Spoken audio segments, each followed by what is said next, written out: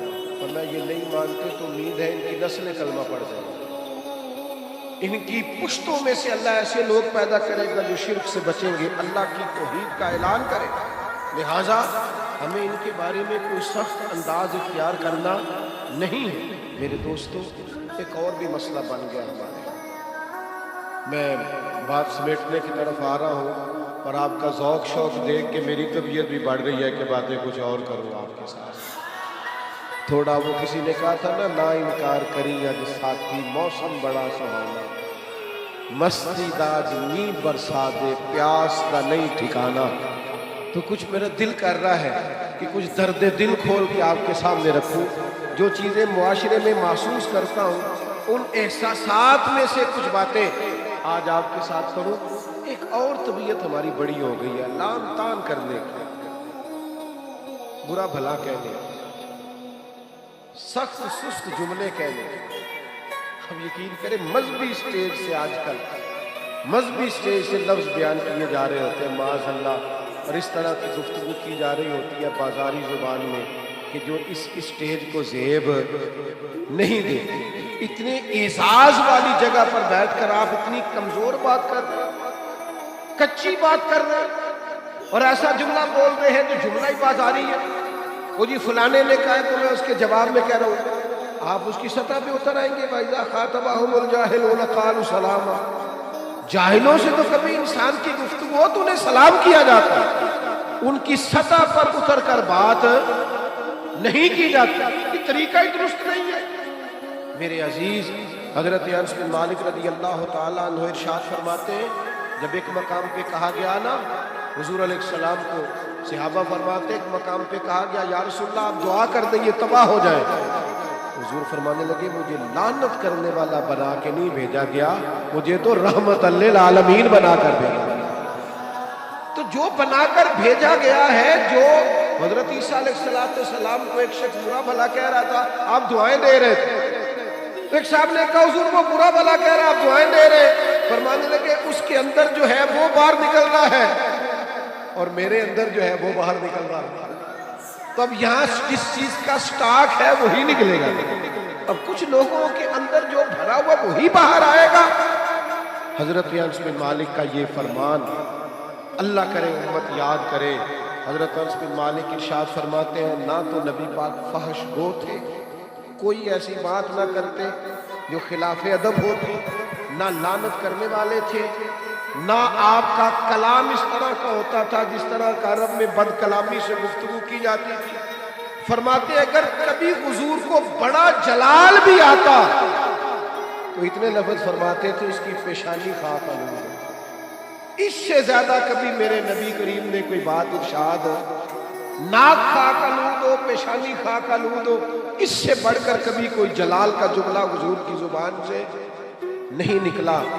آپ کی خدمت میں عرض کروں گا، آپ کا لہجہ اتنا میٹھا ہو، اتنا باوقار ہو، لفظ اتنے جچے تلے اور حسین ہو کہ آپ کو نعرہ لگا کے نہ کہنا پڑے غلام ہے رسول کے غلام ہے، بلکہ آپ کے لہجے سے اندازہ ہو کہ یہ کوئی عام نہیں ہے، یہ رسول اللہ کا غلام ہے۔